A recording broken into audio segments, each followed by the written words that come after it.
Hello, everyone. Welcome to today's webinar. Good morning, good afternoon, wherever you are. It's great to be here with you all. Great to be here with the Project Canary team. I'm Monica Simos. I'm the founder and managing director of Energy Dialogues. And very briefly, just for those of you who are not familiar with who we are and what we do, we are a network, an industry facilitator for the energy sector. And essentially, we bring together people for dialogue, for connection, for collaboration, and quality content.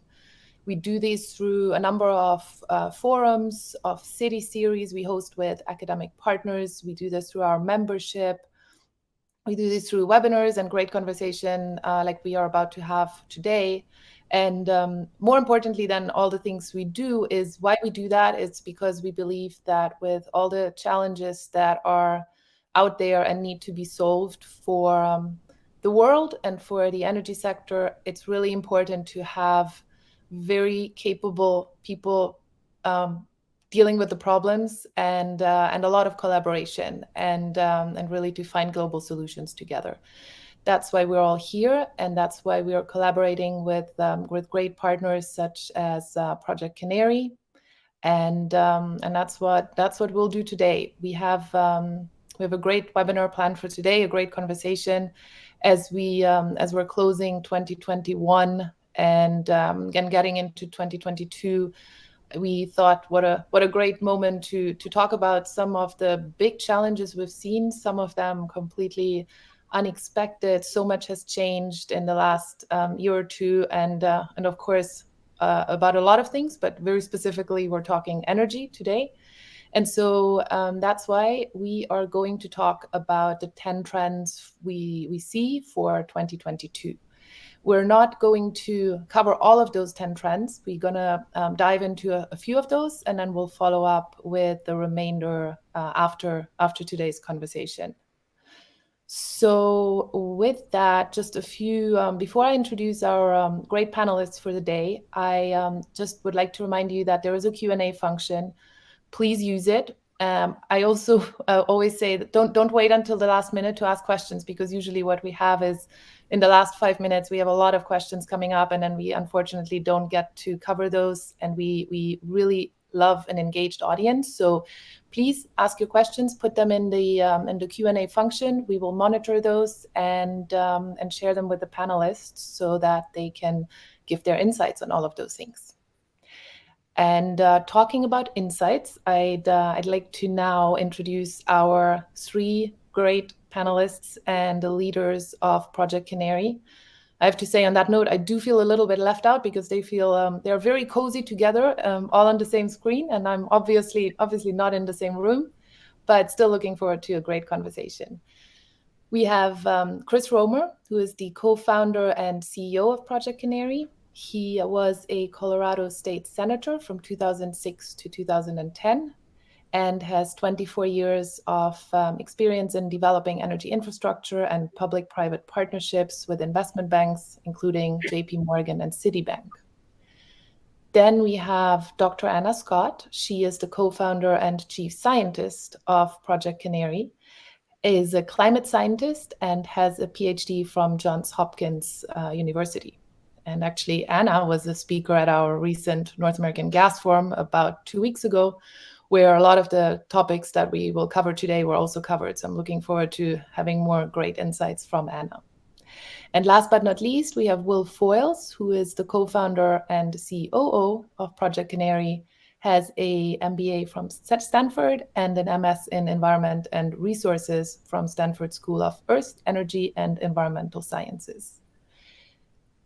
Now, I'd like to hand it over to Chris. I told you a little bit about how we're talking about trends for 2022, but Chris will give us a little bit more context and get us started off for a great conversation. Great. Well, thank you. And it's great to speak with all of you today. And welcome to our humble little startup here. We're glad to all be kind of smushed together and enjoy the dialogue. Please ask questions. We'd love this to be interactive. But let me just start by saying that, look, I'm 62 years old. This is my ninth rodeo. And honestly, probably the most exciting that I've had in my career. And why is that? And the reason it is because the rate of change is just accelerating. I've been doing this now for 2.5 years, and the speed of change in the energy markets is just accelerating at a pace that I haven't seen through my whole lifetime. I'm old enough to have been through oil shock 1, oil shock 2. I remember pushing my Chrysler station wagon up a hill to get gas back in the 1970s. So it's interesting to see, and I want to do a shout out to everybody, because I did a lot of stuff before I came into oil and gas and energy, and I want to do a shout out to the fact that our country is now independent. We produce enough energy to run our country. We no longer have the externality that we have to depend on the rest of the world to produce the dense energy we need to run our economy. I also want to do a shout out to the history of creating affordable energy that's creating a standard of living that myself, my children, and my grandchildren will do. Now let's talk about the problem. The problem is all of that was done without bringing in the externality that our planet really has a cap of the amount of carbon we can put in the air. So that's really what we're doing. Let's celebrate what did well for us. I'm a Democrat for fracking. I know it's a small club. Me and Senator Manchin are holding down the fort so we can get a few more people to join. But let's just be joyful about this. We have a great way to use dense energy in a circular, full cycle process, now including carbon sequestration. And I'd like to tell you that I know a lot of people just want to go back and say, oh, I want to go back to where it was before. Look, it's just not going to happen. The rate of change is going forward. Let's celebrate the shale revolution that's given us affordable energy, but let's just do it right. What does doing it right mean? It means we're probably going to have to drill as well as transport gas like it's kind of in a hospital operating room. It's going to have to be pristine. It's going to have to be measured. And guess what? Pretty soon we're going to carbon sequester the use of the CO2 after it's gone. So I know for those of you who really just wish this ESG thing would go away, or this group of people who are in bargaining, like, what's the minimum I can do on ESG? Stop it. Just stop it. It's here to stay. The train has left the station. Think how you now can make a higher ROI by being the greenest oil and gas company, not the one who's still hoping that we can go backwards. Because you know what? Your workforce, your millennials are looking at you to become molecular engineers, not just petroleum engineers. So we're on a future. Trust us, I really do believe in dense energy and decarbonizing both the pipes and the wires. And our problem is we just need to have an honest conversation, and we're here to help. So I'm glad to be here. And as you can tell, I'm a little bit opinionated. Thanks, Chris. Definitely a great way to kick us off. Opinionated is good. We like debate. We like conversation. And let's dive right into the first of our 10 trends. And I'd like to hand it over to Anna. And not surprisingly, the first trend we're talking about is methane, which everyone talks about. Yeah, thanks, Monica. And I'd like to add passionate to that list, Chris. And passionate and opinionated. We've all got opinions. Will and I bring the opinions too. I think we're really excited to see something happen that we've been all talking and thinking about for years, which is this wider acknowledgement that methane represents a unique opportunity in the climate struggle. And as we're trying to, green our energy and reduce emissions, methane is something that's going to be really the low-hanging fruit. And we were really excited to see that get such recognition this year. I think it's a drum that we've all been beating for many months. There's been many before me and all of us who've been saying it for many years. But this has really been the year, I think, where there's been global and public recognition of the fact that methane represents a really big priority in our energy transition. I just wanted to make the note, maybe share a little bit about why that is. I think most people have heard about carbon dioxide. Methane is unique. It's a different molecule. For those who are listening in who might not be familiar, methane is the molecule that makes up natural gas. It's the stuff that comes out of your stove in the morning or heats your water for your water heater. You've got a gas-fired heater. And what's unique about methane is that it unlike carbon dioxide, it actually can leave the atmosphere after a certain period of time. And so it goes through what's called an oxidation reaction, and it can actually get reacted out of the atmosphere. And why that's exciting is it means that there's natural processes to remove methane. And what we need to do is to stop emitting methane, because the moment we can reduce methane emissions, that's when nature takes over and we start to have that natural oxidation or scrubbing out of the atmosphere. And so there's been a couple of key things that have happened, I think, where this scientific recognition has made it out into the wider wider public policy arena. There's been a UN report that came out earlier this year that really recognized methane as the low-hanging fruit and really went through and calculated the benefits that we're going to see by focusing and eliminating methane emissions. The other thing that's so exciting about methane emissions is that reducing them is a really cost-effective climate mitigation strategy. Oftentimes, as Chris was saying, you can actually make money off of mitigating methane. We have customers who are implementing our program, who are reducing their emissions, and they're doubling their money back. Tripling. And so it's a really unique opportunity to have in terms of methane. Obviously, this was something that came up at the COP26, the Conference of Parties, is what COP stands for. It was that UN conference you might have heard about in Glasgow, where everyone flew in and talked about climate. And I think methane really made the agenda. What was super exciting for me to see was that the Biden administration even announced a methane action plan. You might have heard of some of the things that are still maybe working their way through Congress. But what was cool for me to see was that we really started to see recognition that methane is cross-sectoral. So it wasn't just oil and gas, agriculture and landfills were in those announced policies as well. We expect to see a number of changes and continued focus on methane going forwards. All of the regulatory experts we're talking to, the scientific experts, tell us that there's a lot of agreement, which, there oftentimes these days, there's many things that people disagree about. But I think it's been exciting to see everyone kind of come together and say, hey, methane's a problem. We can focus on it now in a cost-effective and sometimes cost-positive manner.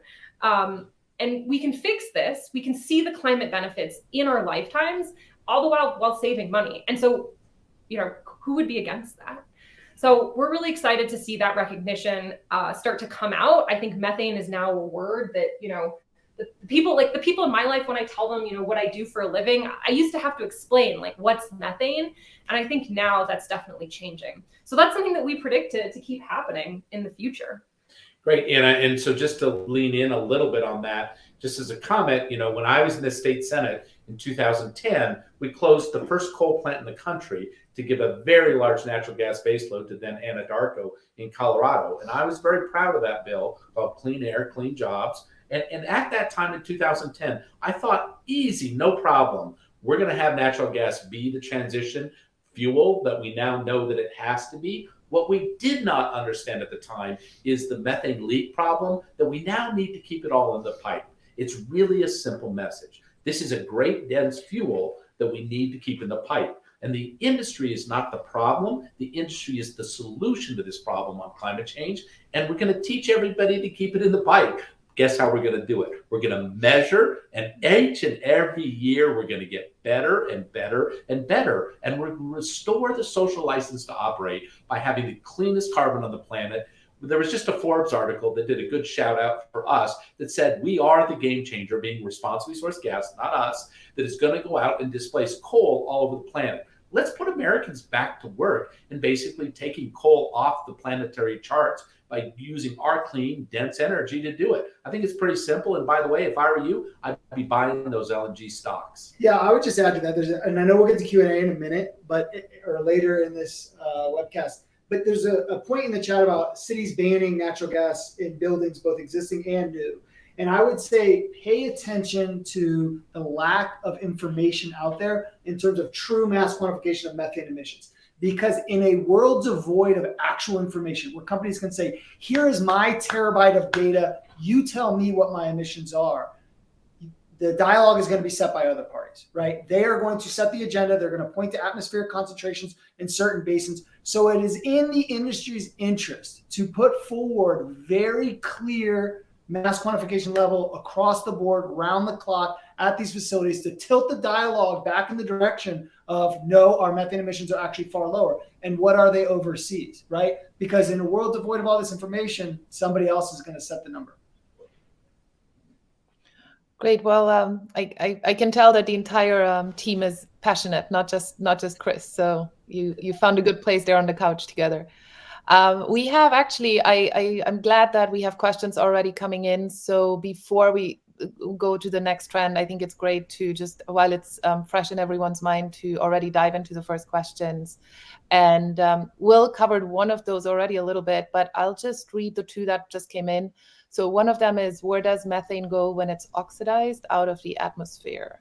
And then the second one was around Denver just banned new natural gas connections for commercial residential buildings. Is this our future? Urban areas banning natural gas, our cleanest burning fossil fuel? Do you want to take that? You were just on that one. Yeah, I'll take the one on that. So we're methane has half the emissions of coal, right?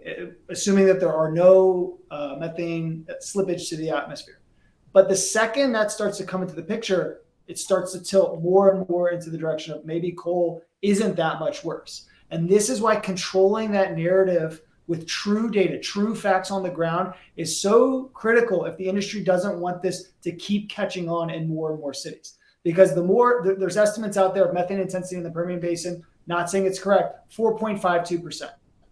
So then it tilts back to the industry to say, okay, prove to us, the population, the people in Denver, that it's not that. And so the more that the industry can get ahead of this, the more that they can really control the dialogue of this. Yes, it's much lower CO2 emissions coming from natural gas than from coal. So let me just be blunt about this as a former politician and a Democrat for fracking. Look, you have two choices: to just stay on the defense or get on the offense. The way to get on the offense is to have something that we coined the phrase responsibly sourced gas. We created this market out of nowhere 2 years ago. But it cannot be BS. It cannot be something that's a greenwash entity. If we're going to go back on the offense, we got to measure it, and doggone it, we need to keep it in the pipe. That's what we're going to do. We got to get back on the offense. The only way to win this battle, the dense energy, and trust me, the people who are going to get hurt when you start banning natural gas are low-income and fixed-income ratepayers. And that's stupid, and that's not a very good democratic value for me. Why do I fight for this? Because it's wrong. We're going to decarbonize those pipes, but we got to cut the BS. We got to candidly just cut the horse manure that we're going to do this with self-estimated BS. No, we're going to measure it, and we're going to get back on the offense. Now, let me just say, I know I'm controversial in saying this, but look, if you're a CEO and you're whining about this, you probably just need to retire. Because I'm telling you right here and now, your millennials care about it. They want to show up at Friday night cocktail hour and fight for this industry. You can't fight for this industry on the defense. You got to get on the offense. And the only way to get on the offense is be truthful, authentic, and cut the greenwashing. That's what we need to do. Let's get on the offense. Anna, you were going to talk, I felt you were going to talk about the first question on the where does methane go when it's oxidized out of the atmosphere? Yeah, it's a great question. There's some complicated chemistry, so there's a couple different chemical cycles. But the short answer is that it ends up getting reacted out, forms. There's a couple different reaction chains. Goes down to carbon dioxide, water. I think gets in the mix, and it eventually ends up going all the way back down to oxygen gets out. So I can actually follow that up with like the specific reactions, but there's a couple different cycles that do it, and they happen at different time scales, and they depend on other constituents that are in the atmosphere, like nitrogen dioxide and stuff like that. Yeah, actually, but cutting the methane buys us the decade to do the deep decarbonization, including carbon sequestration, that requires us to still have dense energy to run manufacturing, cement, aviation fuel, all the things we need to do. So this is why we're so passionate, and I apologize if I come off too opinionated, but I'm telling you, this has become like a cult thing where you have two sides arguing with no truth and facts. We need science and data and authenticity, or else people are really going to get hurt. This issue that you can go to 100% renewable energy is bunk. But the other issue is that methane isn't a problem is equally bunk. And we just need to be authentic and real and start working with facts, and we can win this fight. Great. Thanks, Chris. Anna reminded me of something, which is that in order to follow up, it would be great if when you ask questions, just maybe state your name and organization, so that there can be some follow up, which is always good to have. I have a couple more questions that we got in, but I'm just mindful of time, and I want to make sure we get through all the trends we want to discuss. So I'll hold those for now, and then if we have time later, we'll get to those as well. But let's move on to the next trend, actually the next two trends, which Chris is going to talk about. Again, no surprises there. We're talking about ESG, and then we're talking about the Millennial Rebellion. Perfect. So 2 years ago, I was at a TPH conference in Houston, sort of my big first trip down there as Project Canary. And I stood up in a room with a whole bunch of you who are probably watching today. I said, look, Larry Fink just threw down the gauntlet that the E in ESG is going to really matter to the markets. And I stood up and said, I don't know a lot of you in this room, but I'm going to predict that the E in ESG very quickly is going to go data driven. It's no longer going to be scrape data on corporate shoddy reports. You actually have to show annual progress on your ESG. Every bit of data over the last 2 years since I said that in Houston has become more true. So I think the key issue on ESG is you need to lean in and lean away. When I was there 2 years ago, there was about 50% of the room was truly in denial that ESG would ever have anything to do with their stock price. That group of denial has shrunk into a pretty small group. What I see most companies in is what I call bargaining phase. And they're basically saying, what's the minimum I can do on ESG to get these doggone investors and people or communities or RSG buyers off my back? That's just the wrong way to think about it. You need to think through what's the most that I can do with ESG to increase a rate of return, because we just got an inbound literally to info@projectcanary.com from one of the largest pension funds in America saying, hey, we think we may want to start using your data to decide which companies to keep and which companies to sell. And like Senator Manchin, I'm not a divestiture person, I'm a differentiate person. And we're going to find really quickly in this market, and I've already seen it in a lot of the private equity partners we have. And by the way, we have 46 partners at Canary now at the E&P level. A lot of them report up through big LPs that care a lot about this. And I'll tell you, Senator Manchin and I have the same saying. What Harvard did was wrong. You should not divest fossil fuels. You should differentiate fossil fuels. And that's going to be based on authentic, real data at the ESG. Where's that data going to start? It's not going to start at the corporate headquarters. It's going to start at the facility pad. It's going to start with those line workers who know how to cut those leaks. So look, I get it. ESG is frustrating. A lot of it has been bumped to date and not very accurate. The way to fix that problem is not to vilify ESG. And by the way, this is a place I really disagree with the Wall Street Journal op-ed table. You need to cut the crap. We need to lean into ESG because the millennials are telling us the biggest problem with a lot of you out there is that the millennials don't want to defend this industry. We need to defend this industry with authentic ESG that starts at the pad level. But let me, if I can, Monica, move to the next agenda. I think the biggest threat to this industry is not the methane fee in the BBB bill. That's not the biggest threat. The biggest threat is also not the future state that you need to have an actual carbon footprint for those LNG tankers going to Europe. The biggest threat to this industry is generational. We need to attract a new talent base, and millennials need to know why dense energy matters, and millennials need to come in and become the molecular engineers to pull petroleum out of the ground, to turn it into hydrogen, to decarbonize these pipes. And so what I need to warn every CEO out there in saying is, one of the things that makes me the proudest in the 3 years of work we've done on this is I've had 6 different companies come to me and say that they use the partnership with Project Canary to recruit new employees into their energy companies. And that makes me damn proud. And the reason it makes me damn proud is it tells me where the puck is going. One of the jobs of a CEO or a member of the C-suite is not to see where the puck is. It's like a hockey game. What Wayne Gretzky always says, the real winners are the people who know where the puck is going. And what I'm going to tell you, the puck is going where talent is not going to show up to companies who don't authentically believe in ESG. I'm sorry to be the messenger. Please don't shoot me. But I'm telling you, your HR department already knows this problem.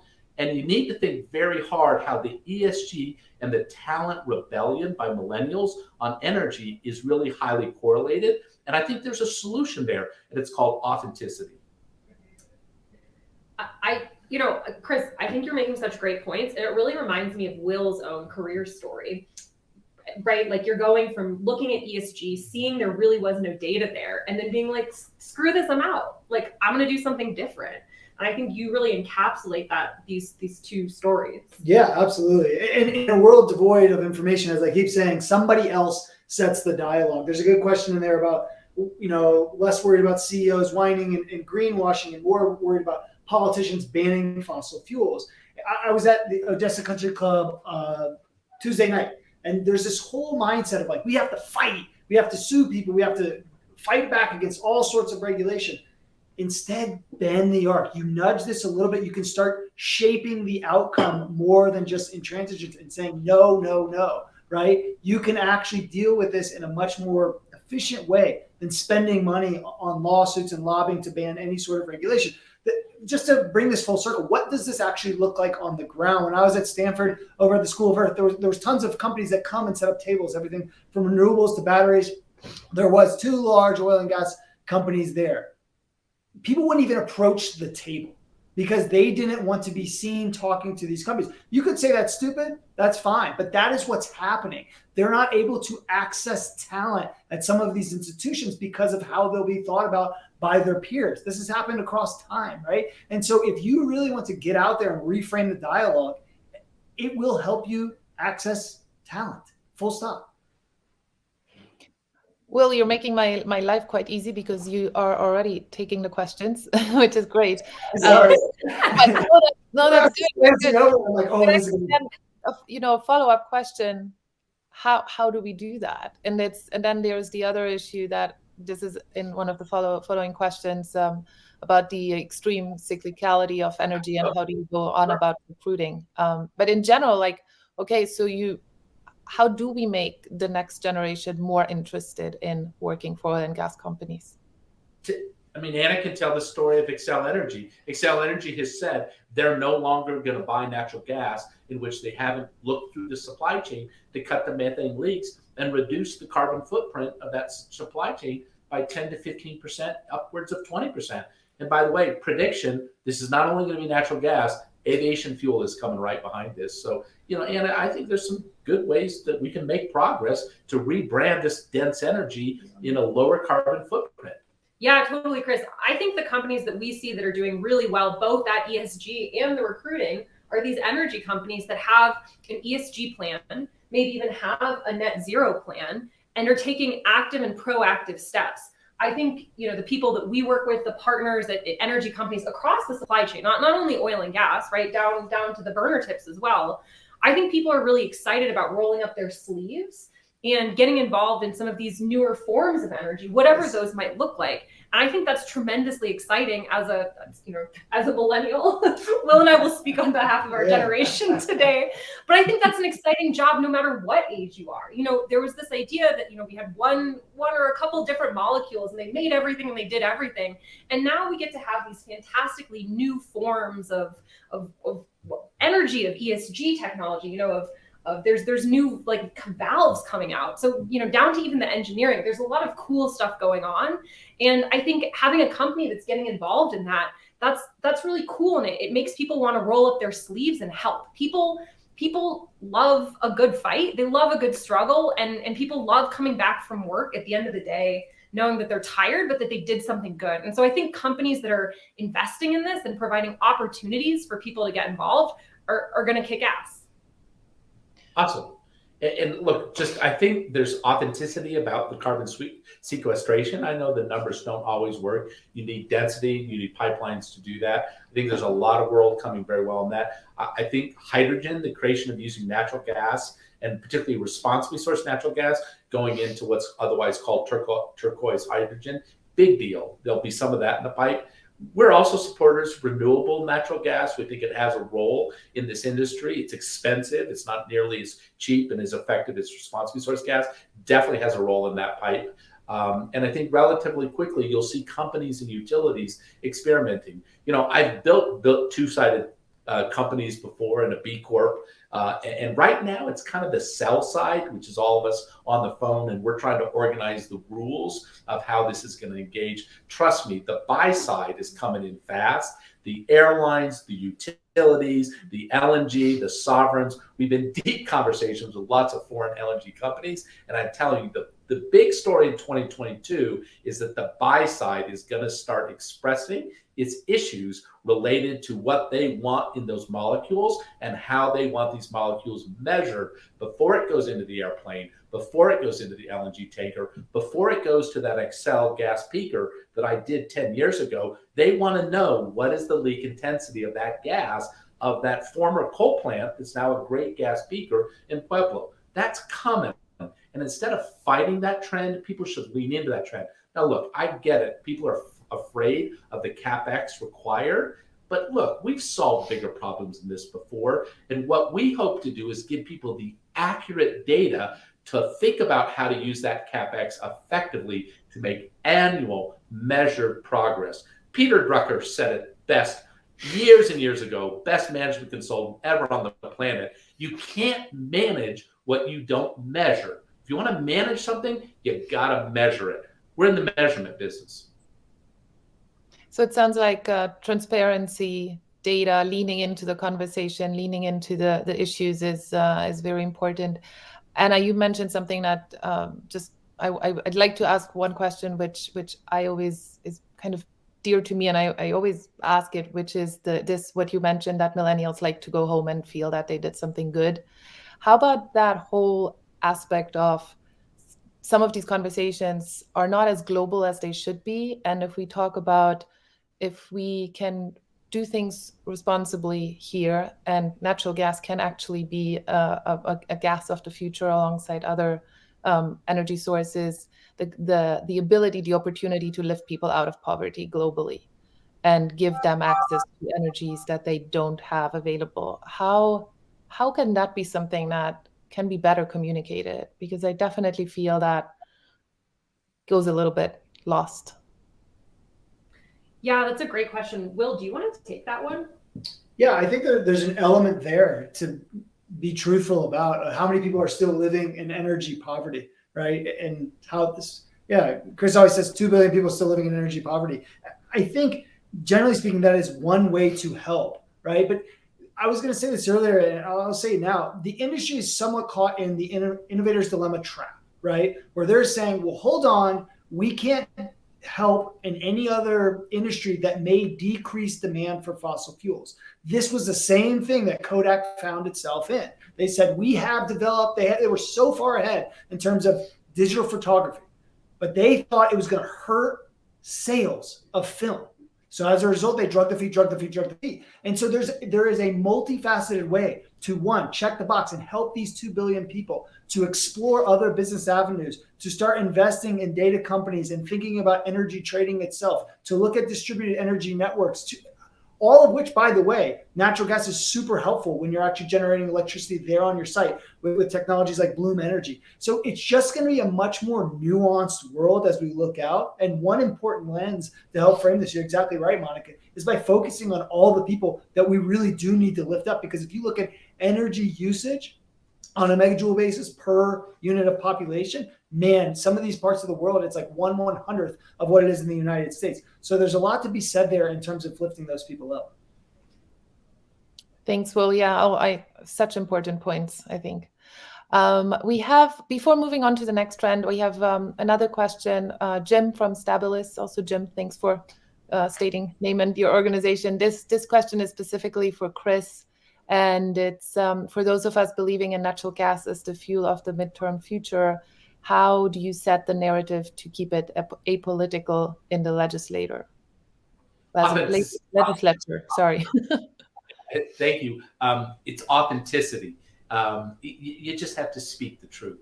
You have to speak the truth when it's hard, when it's awkward, and you just got to keep at it. Because the problem is, the moment we get caught in the greenwashing, where we overpromise and underdeliver, the environmental and the keep it in the ground people are going to eviscerate us, right? So what we need to do is show transparency, first and foremost. I know a lot of companies were working, it's like, oh yeah, we'll be transparent once we fix everything. And I argue against that every day I'm here with lots of people in the C-suites. No, just be who you are today.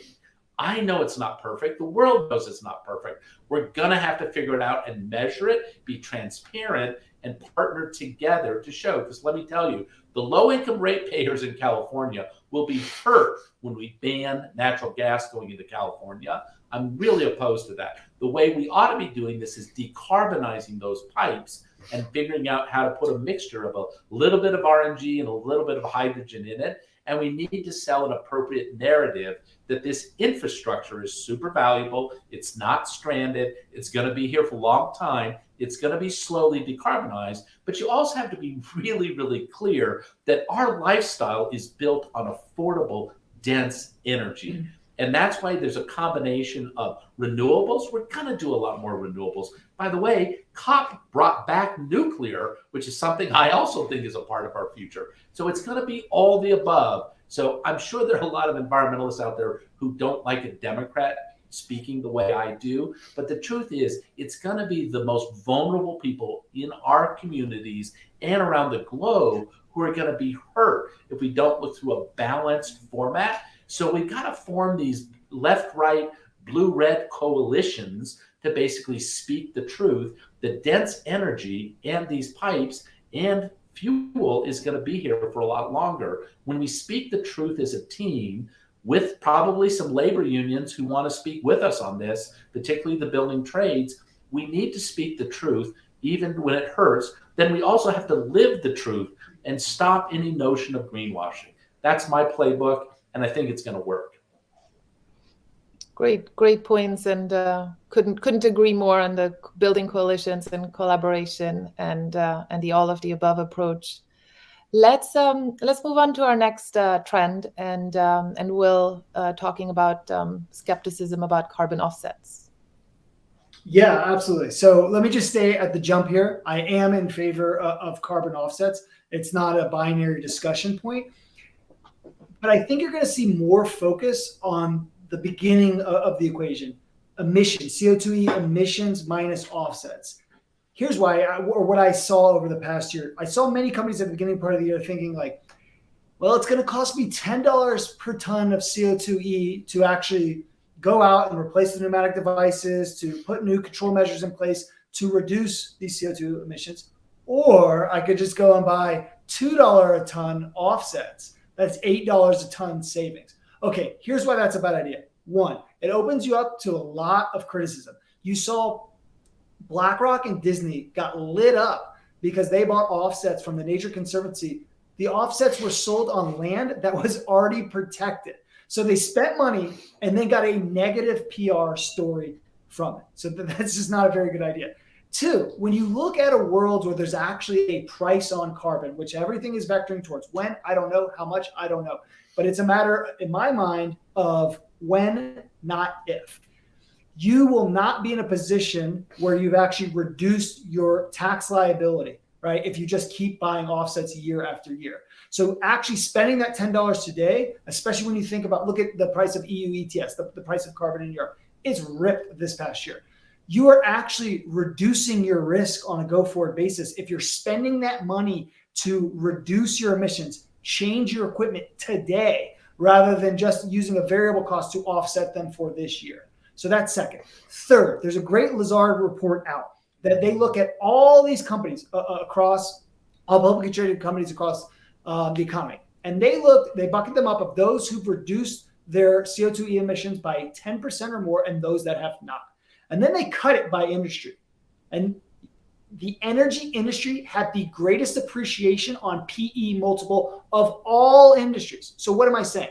If you want to elevate your stock price for the same increment of earnings, for the same dollar of earnings, reduce your emissions.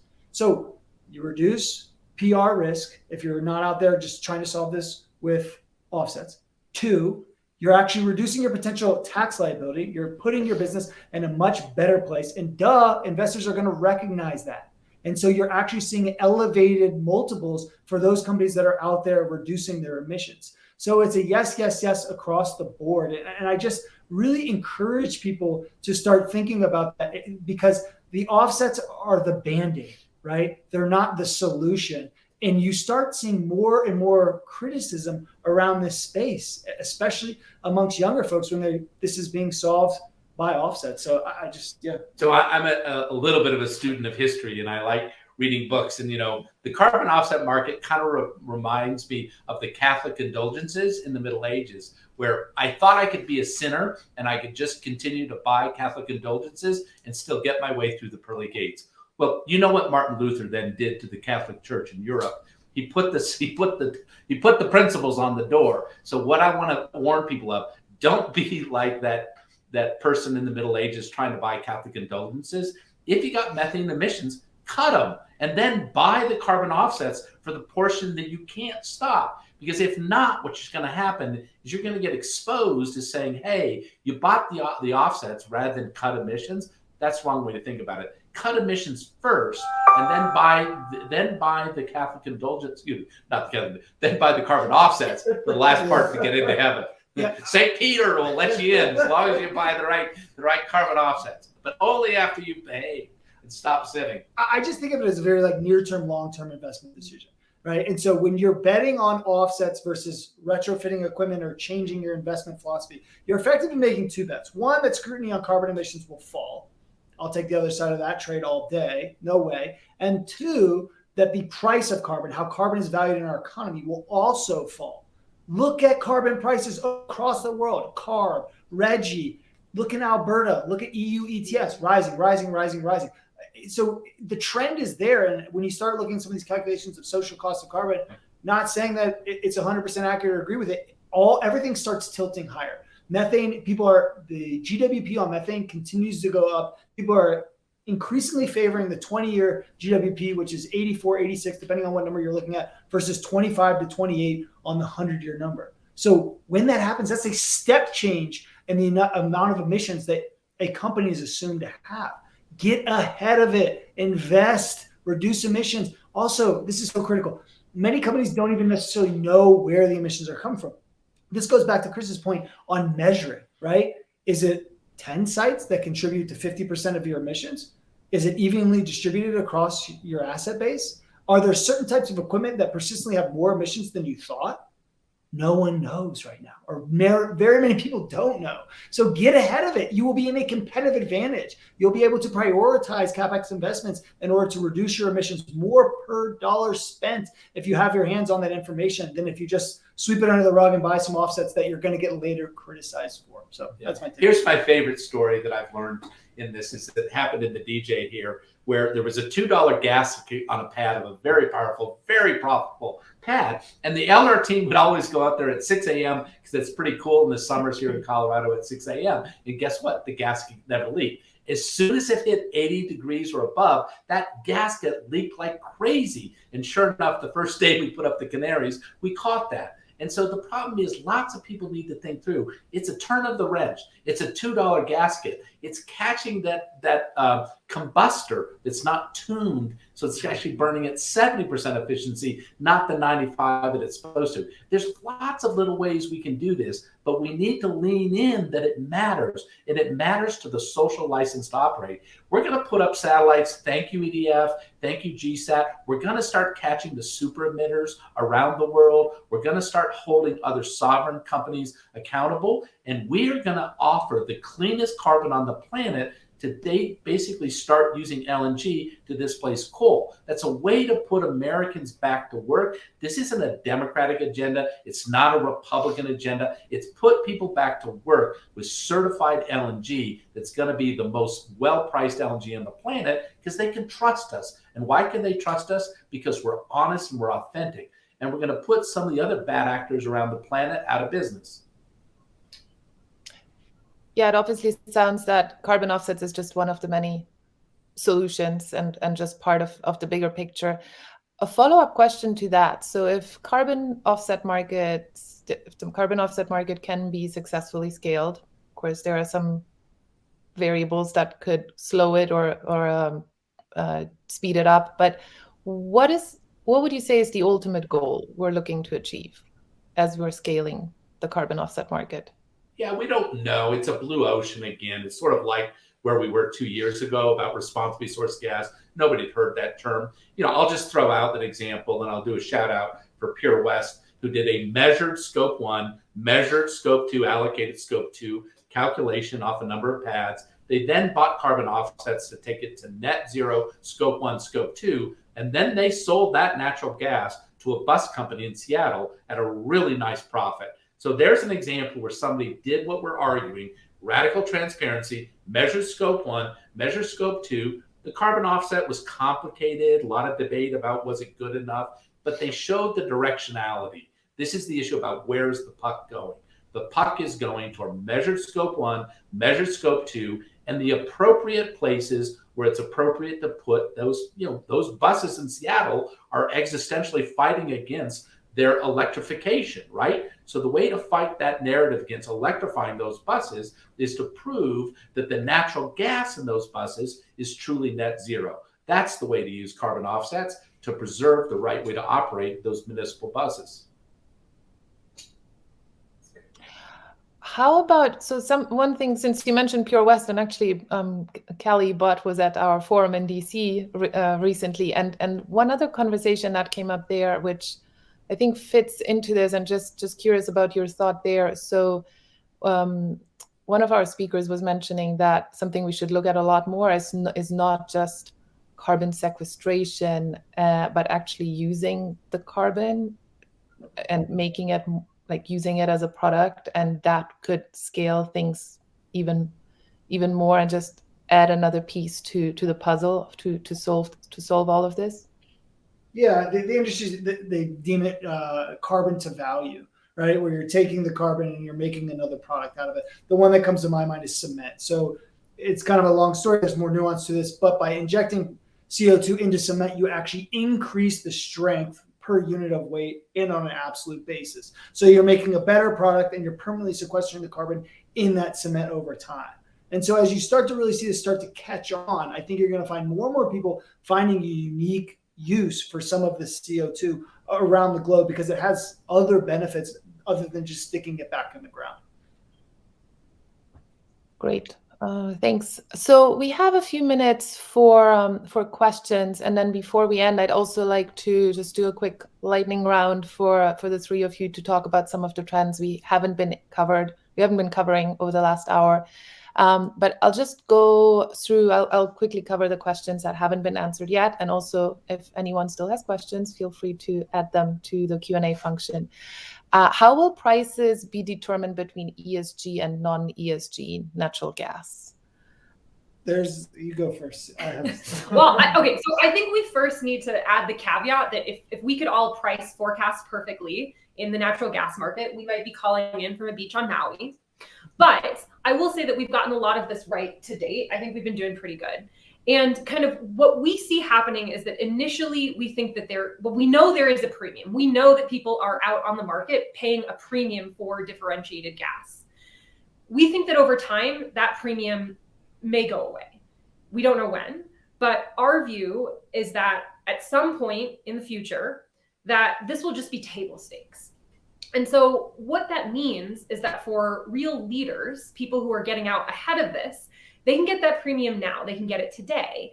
But if you wait, if you're not 1, 2, 3, 4, 5 on that, if you're player number 6, you may not be able to get that premium. And so what that means is that the early adopters are going to make more money because the investments that they make in ESG, they're going to be getting back while those premiums exist. But folks who wait may not be able to recoup that money.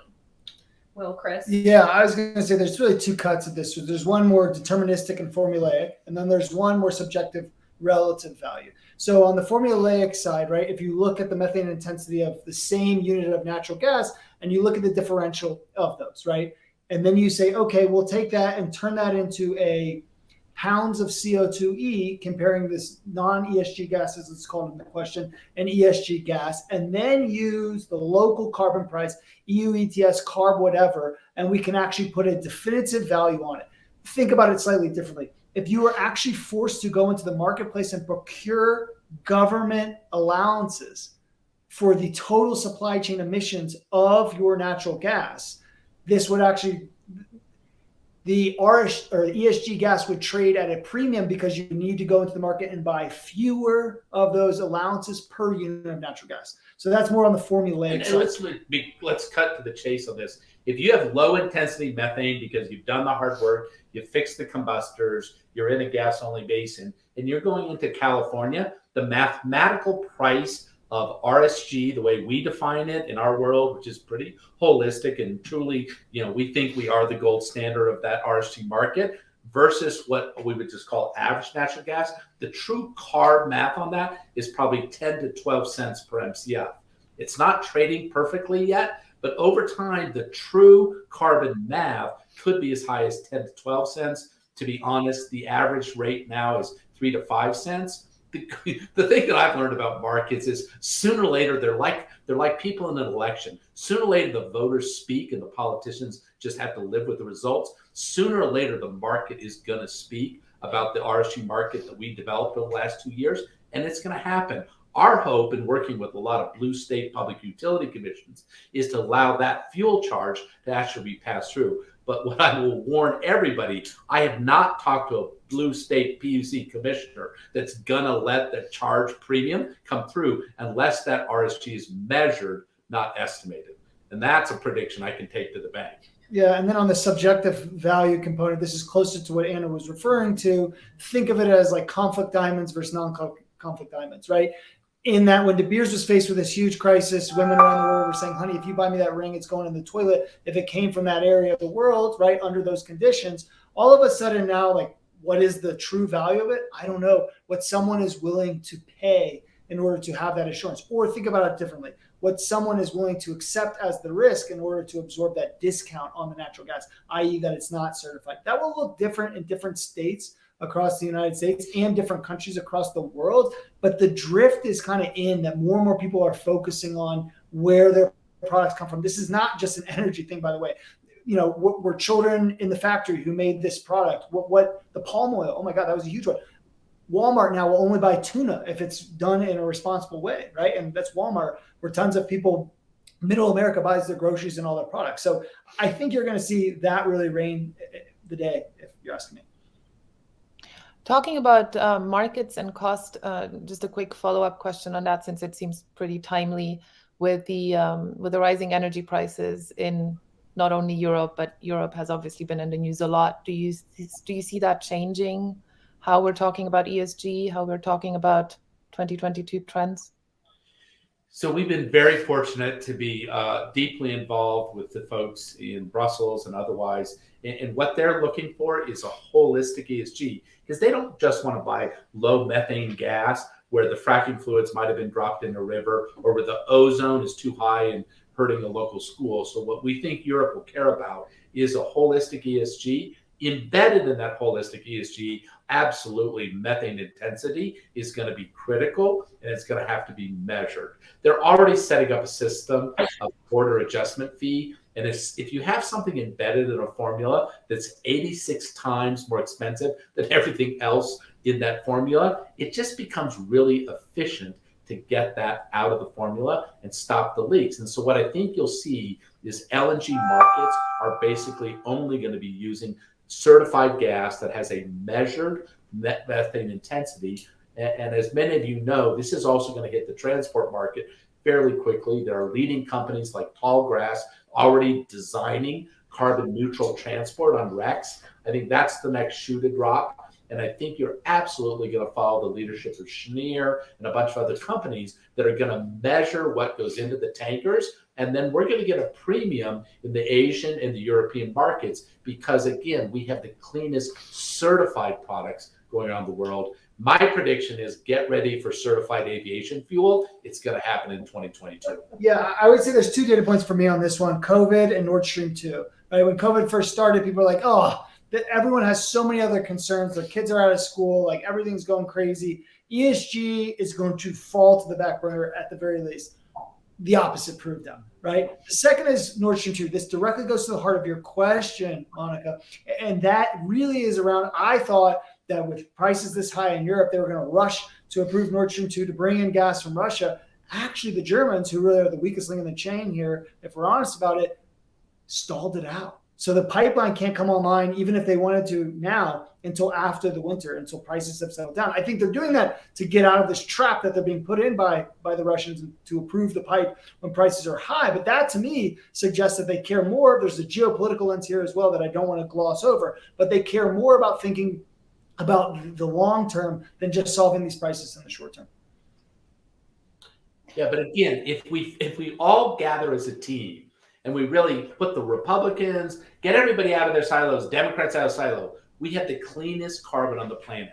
We can certify that, we can measure it, we can rebrand it, and we can do exactly what Forbes said to do. The first thing we should do after COP is celebrate that the world is now focused on methane, because it is how we're going to buy a decade to decarbonize. And then we ought to take our certified products all over the world and outcompete the other people who in autocratic states are not willing to be transparent. Transparency has a positive price in humanity. The arc of human experience is going to lean towards transparency. I know it's awkward. This has all happened way faster than anybody predicted. I would just say, if you were in denial, I would get into bargaining. If you're in bargaining, I would move to leadership, because it's leadership on ESG where the highest rate of returns are. And trust me, that pension fund with 60 billion assets that inbounded to us on our data is sooner or later going to either buy or sell your stock based on your ESG data. It's just going to happen. Well, we're almost out of time, so here's the promised lightning round for the three of you to quickly talk. We have about a minute per person, but if you'd like to share some final thoughts on some of the trends we didn't cover. Chris, want to go first? Well, I think I mentioned carbon sequestration enough to say, watch it carefully in 2022. We're looking forward to it. Same as other things, it needs to be certified. I'm being really clear that we need to make sure that we're going to do this probably in aviation fuel. If you look at the United Airlines announcement about bioaviation fuel, that's not doable. It's not scalable. We need to get the methane leaks out of the aviation fuel chain as well. I think the other issue is talent. If you're an energy company, lean into the molecular issues with millennials. We need dense energy to run an economy. I know we can do it. We need to get out of our silos and work together. I hope this time next year, the Democrats for fracking will be a slightly larger club. I'm taking applications over the web. Great. Anna? Yeah, so I think, and I touched on this earlier, I think we're going to see continued focus on new low emissions fuels, or not new, but we're going to see continued emergence of lower emissions fuels, whether those are renewable natural gas, whether those are going to be hydrogen, whether it's a blended hydrogen product. I think that's going to be a continued conversation and continued scale up. We've seen a lot of investment pour in over the last year, some big venture announcements, and I think we'll see that continuing. Yeah, two of mine. One, and I could spend a half an hour on this topic. Europe and Asia will require measured carbon footprints for LNG in time. They're already going down this path with border adjustments based on the carbon intensity of steel, cement, whatever. This is why this is important. It helps the EU, if you're sitting in the EU thinking from their perspective, from having a free rider approach, where all of a sudden you're penalizing the producers of whatever in Europe, but stuff is getting imported from Asia, Africa, United States that has a much higher carbon intensity. I think in time, you'll actually see the Americans get on board with this, because it will be a competitive advantage versus natural gas or other products coming out of the Middle East, out of South Asia, out of Africa, right? Where there aren't going to be measured emissions, or the emissions are known to be much higher. So it will be used as a competitive advantage, I think, to push out some of the gas that's coming into Europe, specifically from the East, right? So that's one. Two, ESG in general will be required to access capital. What I mean by that, ESG is so damn squishy right now. I'm basically talking about reducing your risk. When we were talking about the whole carbon offset conversation and how much or what you were emitting, right? That is a future risk, something that you're sitting on. And increasingly, as we were talking about in terms of multiple appreciation for reduction in CO2, you're seeing investors focus on that. So if you're talking about incremental new investment, they're going to pay attention to the E more than anything else, because that is where the dollar risk really lurks. So if you want new capital for whatever you're doing, pay attention to that. And some housekeeping. Last thing, check the URL for a download that has all of these predictions, stuff that you'll see in 2022. Great. Thanks, Will. Thanks, Chris. Thanks, Anna. As Will already mentioned, so we'll follow up. Obviously, you can download the link. It's there. We'll make sure to communicate it as well. We talked about so much. We covered a lot in an hour, and we look forward to continuing the dialogue. As I mentioned in the beginning, that's what we at Energy Dialogues is all about, and we do this with all our partners, and we look forward to doing more of that. If you have any questions for the panelists, feel free to get in touch. Follow-up is great, and obviously we look forward to working together in 2022. Thank you all. Thank you. Thank you, everyone. Take care.